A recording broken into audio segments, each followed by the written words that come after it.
नमस्कार जोहार, मैं राजू और आप देख रहे हैं 24 झारखंड न्यूज। चलिए जानते हैं झारखंड की सुबह से लेकर शाम तक की तमाम बड़ी खबरों को।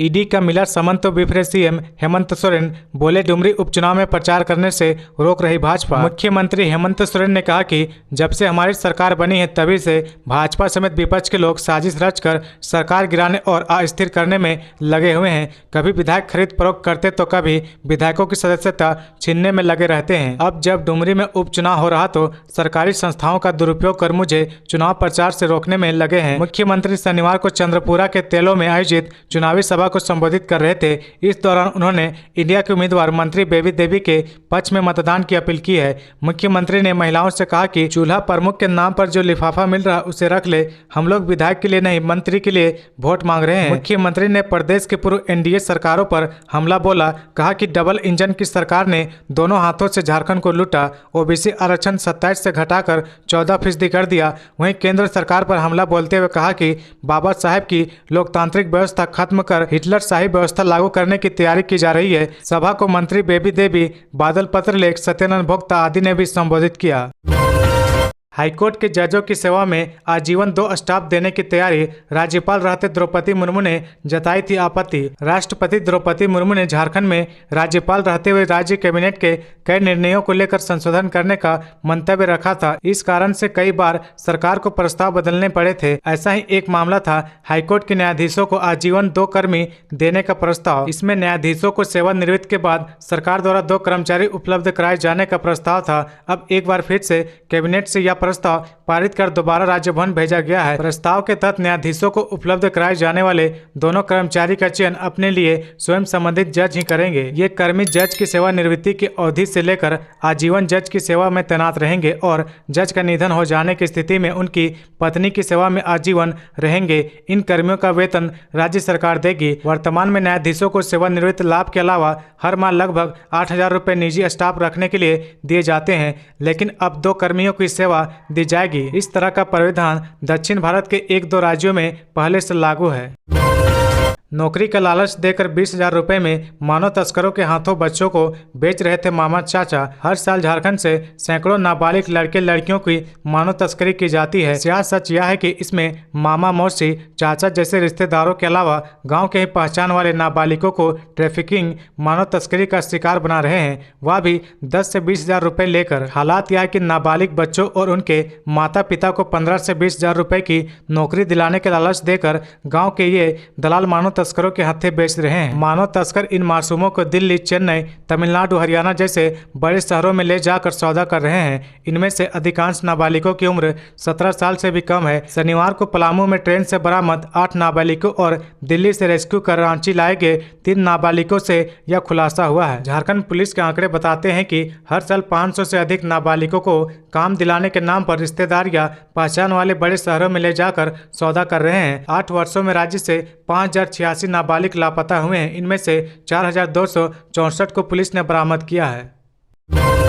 अवैध लॉटरी टिकट कारोबार का मास्टरमाइंड डब्ल्यू अग्रवाल चढ़ा पुलिस के हत्थे, कंप्यूटर समेत कई सामान जब्त। गिरिडीह एसपी दीपक कुमार शर्मा के निर्देश पर शहरी क्षेत्र में अवैध लॉटरी टिकट का कारोबार करने वाले धंधेबाजों के खिलाफ विशेष छापेमारी अभियान चलाया गया। यह अभियान शनिवार की शाम को चलाया गया, जिसमें शहर में लॉटरी टिकट का कारोबार करने वाला मास्टरमाइंड डब्ल्यू अग्रवाल को नगर थाना पुलिस ने गिरफ्तार कर लिया है। इसकी निशानदेही पर छापेमारी कर पुलिस ने कई सामान भी बरामद किए हैं। मिली जानकारी के अनुसार शहरी क्षेत्र में लंबे समय से अवैध लॉटरी टिकट बेचने का काम चल रहा है। इस पूरे लॉटरी टिकट को बेचने वाला मास्टरमाइंड शहर के बड़ा चौक का रहने वाला डब्ल्यू अग्रवाल ही है। डब्ल्यू अग्रवाल के इशारे पर ही पूरे इलाके में हर दिन बड़े पैमाने पर लॉटरी टिकट बेचने का काम चलता रहता है। पुलिस की यह पूरी कार्रवाई मजिस्ट्रेट के नेतृत्व में की गई है। राष्ट्रपति द्रौपदी मुर्मू के हाथों सम्मानित होंगे प्रदेश के 2 शिक्षक। झारखंड के 2 शिक्षकों को राष्ट्रीय पुरस्कार मिलेगा। इसमें चतरा के मध्य विद्यालय दीवान खाना के प्रभारी प्रधानाध्यापक मोहम्मद एजा उल हक तथा सैनिक स्कूल तिलैया के शिक्षक मनोरंजन पाठक सम्मिलित है। एजा उल का चयन राज्य सरकार के विद्यालयों के कोटे से हुआ है, जबकि पाठक का चयन सैनिक स्कूल कोटे से हुआ है। केंद्रीय शिक्षा मंत्रालय ने इस पुरस्कार के लिए कुल 50 शिक्षकों का चयन किया है, जिसमें 2 झारखंड के हैं। राष्ट्रपति द्रौपदी मुर्मू 5 सितंबर को शिक्षक दिवस के अवसर पर दोनों शिक्षकों को पुरस्कार प्रदान करेंगी। दोनों शिक्षकों का चयन इनके द्वारा शिक्षा के क्षेत्र में नवाचारों के कारण किया गया है। शिक्षक एजाजुल की बात करें तो इन्होंने नाइट रीडर्स नाम से अभिवंचित वर्ग के बच्चों के लिए रात्रि पाठशाला शुरू की। कोरोना काल के दौरान स्कूलों के बंद रहने पर टोलों में जाकर बच्चे की शिक्षा प्रदान की। झारखंड में तेजी से फैल रहा मौसमी बीमारियों का संक्रमण, डेंगू को लेकर बड़ी सतर्कता। मानसून के दौरान मौसम में आ रहे उतार चढ़ाव की वजह से मौसमी बीमारियां जैसे वायरल फीवर, कंजंक्टिवाइटिस आदि का संक्रमण तेजी से फैल रहा। वहीं डेंगू और चिकनगुनिया के मामले भी लगातार बढ़ रहे हैं। खासकर कोलन प्रमंडल के कुछ इलाकों में इन बीमारियों का प्रकोप ज्यादा है। इसे देखते हुए राष्ट्रीय स्वास्थ्य मिशन के मिशन डायरेक्टर आलोक त्रिवेदी ने विशेष निर्देश जारी किए हैं। उन्होंने राज्य के सभी सरकारी व निजी अस्पतालों और मेडिकल कॉलेज में वायरल फीवर के सभी मामलों को लेकर विशेष निगरानी व सतर्कता बरतने को कहा है। निर्देश दिया गया है कि जिन मरीजों के शरीर का तापमान 98.6 डिग्री फ़ारेनहाइट से ज्यादा होगा, उनकी रोजाना रिपोर्टिंग होगी। दरअसल मानसून के मौसम में नमी का जो स्तर होता है वह बैक्टीरिया, वायरस और फंगस के पनपने व फैलने के लिए एक आदर्श वातावरण बनता है। इससे लोग बड़ी आसानी से उक्त संक्रामक रोगों की चपेट में आ जाते हैं। धनबाद में झोला छाप डॉक्टर के गलत इलाज से पीड़ित 2 महीने के बच्चे ने तोड़ा दम। कोक प्लांट लोहियाबाद के झोला छाप डॉक्टर परशुराम शर्मा के गलत इलाज से अपनी दोनों आंख गंवाने वाले 2 माह के आदित्य कुमार की शनिवार को चेन्नई के एक निजी अस्पताल में इलाज के दौरान मौत हो गई। इसकी जानकारी बच्चे की मां सीमा देवी ने फोन पर दी है। उन्होंने बताया कि डॉक्टर परशुराम शर्मा द्वारा नवजात की आंखें में दवा डालने के कारण पूरे शरीर में इसका दुष्प्रभाव हुआ। बेटे की एक आंख पहले ही खराब हो गई थी, बाद में शरीर के अन्य अंग ने भी काम करना बंद कर दिया। इसके बाद वह अपने बच्चे को लेकर इलाज कराने चेन्नई गई। वहां एक निजी अस्पताल में बच्चे को भर्ती कराया गया। शनिवार को उसकी मौत हो गई। सीमा देवी ने झोला छाप डॉक्टर परशुराम शर्मा के विरुद्ध कड़ी से कड़ी कार्रवाई करने की मांग की है। आगे बढ़ने से पहले अगर अभी तक आपने इस चैनल को सब्सक्राइब नहीं किया तो प्लीज सब्सक्राइब कर ले, जिससे आपको झारखंड की हर छोटी से बड़ी खबर की अपडेट आप तक पहुँचता रहे। भाजपा की संकल्प यात्रा में बाबूलाल ने हेमंत सोरेन को घेरा। संथाल बिल्डर्स कंपनी पर एक्शन न लेने पर सवाल। भाजपा प्रदेश अध्यक्ष व पूर्व मुख्यमंत्री बाबूलाल मरांडी ने शनिवार को दुमका के मुड़ा बहाल मैदान में आयोजित भाजपा की संकल्प यात्रा के दौरान मुख्यमंत्री हेमंत सोरेन पर बड़ा हमला बोला। मरांडी ने कहा कि Santhal Pargana builders private limited company के नाम पर ओछी राजनीति करना झामुमो बंद करे। हेमंत सोरेन मुख्यमंत्री हैं, सरकार को तुरंत मामला दर्ज करते हुए उस कंपनी द्वारा अवैध तरीके से अर्जित संपत्ति को जब्त करनी चाहिए। बाबूलाल ने कहा कि झामुमो को प्रेस वार्ता आयोजित करने की क्या जरूरत है। प्रेस वार्ता करना व भाषण देना विपक्ष का काम है। कहा उनकी तो सरकार है, पुलिस प्रशासन है, वे सीधे कार्रवाई करे। मरांडी ने कहा कि प्रेस कॉन्फ्रेंस कर झामुमो जनता को बरगलाने का काम कर रहा है, लेकिन मुख्यमंत्री को उनके कुकृत्य के लिए जेल जाना ही पड़ेगा। सेक्रेड हार्ट स्कूल की छत से कूदने वाली छात्रा की हालत गंभीर, सर्जरी के बाद आईसीयू में शिफ्ट। सेक्रेड हार्ट स्कूल की तीसरी मंजिल से कूदकर शुक्रवार को जान देने की कोशिश करने वाली छात्रा की हालत दूसरे दिन भी नाजुक बनी रही। शनिवार को पारस अस्पताल में उसका ऑपरेशन किया गया। इसके बाद उसे आईसीयू में शिफ्ट किया गया। चिकित्सकों के अनुसार छात्रा के लिए अगले 2-3 दिन काफी अहम है। इधर पुलिस पूरे मामले की तहकीकात में जुट गई है। पुलिस ने स्कूल में लगे सीसीटीवी का फुटेज भी लिया है। पुलिस ने परिजनों व स्कूल प्रबंधन से पूछताछ की है। बकाया भुगतान के लिए विष्णु अग्रवाल को नोटिस, कानूनी कार्रवाई की चेतावनी। बिहार राज्य औद्योगिक विकास निगम ने फिलहाल जेल में बंद चर्चित व्यवसायी विष्णु अग्रवाल को फिर नोटिस भेजा है। निगम के एमडी ने 18 अगस्त को भेजे नोटिस में अग्रवाल से लीज रेंट का बकाया 1.52 करोड़ रुपए 10% ब्याज के साथ देने को कहा है। ऐसा नहीं करने पर विष्णु अग्रवाल के फार्म श्री राम इलेक्ट्रोकास्ट प्रणाली के साथ निगम का लीज इकरारनामा रद्द करते हुए कानूनी कार्रवाई करने की बात कही है। गौरतलब है कि विष्णु अग्रवाल के निगम ने सामलोंग रांची स्थित हाई टेंशन इंसुलेटर फैक्ट्री का 25 एकड़ का परिसर 33 वर्षों की लीज पर लिया है। सितंबर 2010 में लीज पर दिए गए उक्त परिसर में शर्तों के मुताबिक श्री राम इलेक्ट्रोकास्ट को यह परिसर सालाना 2.04 करोड़ रुपए लीज रेंट पर दिया गया है। प्रत्येक 5 वर्ष पर रेंट में 10% की वृद्धि होनी है। शर्त के मुताबिक रेंट हर तिमाही में एडवांस दिया जाना है। एक तिमाही का वर्तमान किराया करीब 76.19 लाख रुपए है।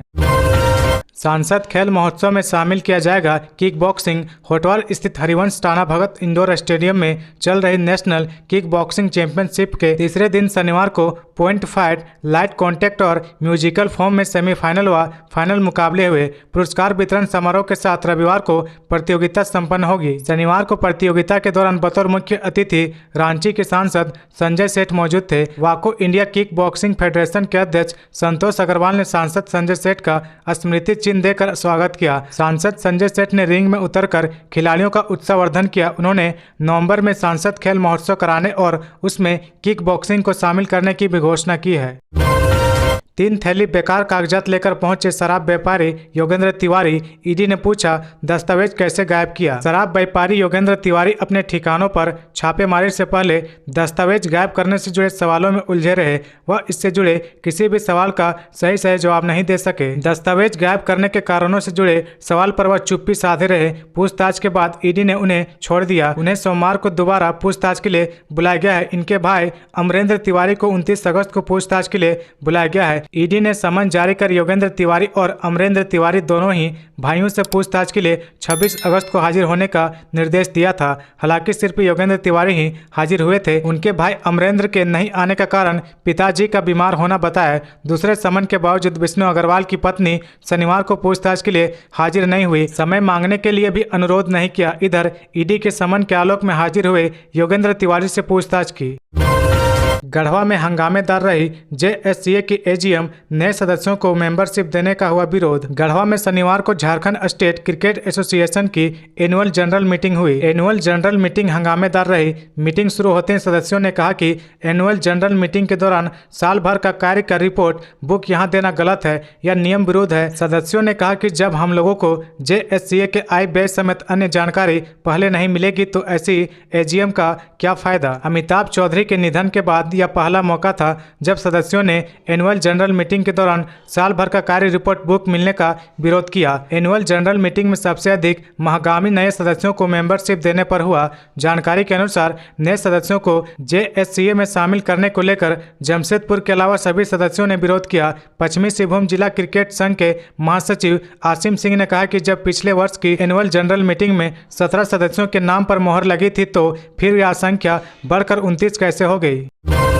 साहेबगंज में सीबीआई की जांच जारी। संजय यादव और विजय हांसदा से हुई पूछताछ। साहेबगंज में 1000 करोड़ के अवैध खनन मामले में ईडी के गवाह विजय हांसदा के केस की जांच कर रही सीबीआई की टीम तीसरे दिन शनिवार सुबह 2 वाहनों में सवार होकर साहेबगंज के भवानी चौकी की ओर गई। सूत्र बताते हैं कि भवानी चौकी पहुंचने से पहले सीबीआई की टीम मांझी कोला के आसपास कुछ इलाकों का भी निरीक्षण किया। करीब 20 मिनट बाद सीबीआई भवानी चौक स्थित विजय हांसदा के घर गई। उस समय विजय के घर में कोई नहीं था। इस कारण सीबीआई की टीम ने आसपास के ग्रामीणों से जानकारी हासिल की। बताया जा रहा है कि इस दौरान सीबीआई ने वर्ष 2021 में मारी कुटी व मांझी कोला पहाड़ के निकट निजी बैरियर बनाकर पैसे उगाही के मामले में पुलिस व मांझी कोला के ग्रामीणों के हुए विवाद के बारे में भी पूछताछ की।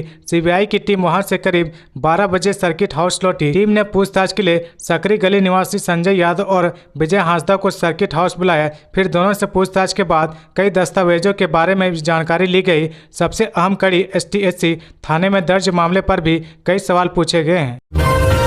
स्कूल की अव्यवस्था से नाराज होकर कस्तूरबा की 100 छात्राएं डीसी से मिलने देर शाम पैदल निकली। मांडर स्थित कस्तूरबा स्कूल की 100 छात्राएं विद्यालय की अव्यवस्था से नाराज होकर पैदल ही डीसी से मिलने रांची के लिए निकल पड़ी। नजर पड़ने पर पुलिस ने छात्राओं को रोका। उसके बाद सभी को थाना लाया गया। यहाँ छात्राएं डीसी को बुलाने पर अड़ गई। सूचना पर मांडर बीडीओ सुलेमान मुंडारी पहुंचे। उन्होंने थाना प्रभारी के साथ मिलकर छात्राओं को समझाया और रात करीब 10 बजे उन्हें बस से हॉस्टल पहुंचाया। इस मामले में जानकारी लेने के लिए कई बार वार्डन इंदु करकेटा को फोन किया गया, लेकिन उन्होंने कॉल रिसीव नहीं किया। जानकारी के अनुसार छात्राएं शाम 7 बजे हॉस्टल से निकल गई। जब छात्राएं रोते हुए बाहर निकली तो लोगों को कुछ समझ नहीं आया। छात्राएं हाथ में तख्ती लेकर निकली थी। इसी बीच पुलिस की नजर पड़ गई और सभी को थाने लाया गया। छात्राओं ने थाने में बताया कि शिक्षकों के अभाव में पढ़ाई नहीं हो पा रही है। केवल 2 विषय की पढ़ाई होती है। सुबह का नाश्ता कब मिलेगा यह निश्चित नहीं रहता है। मेन्यू का प्लान नहीं होता।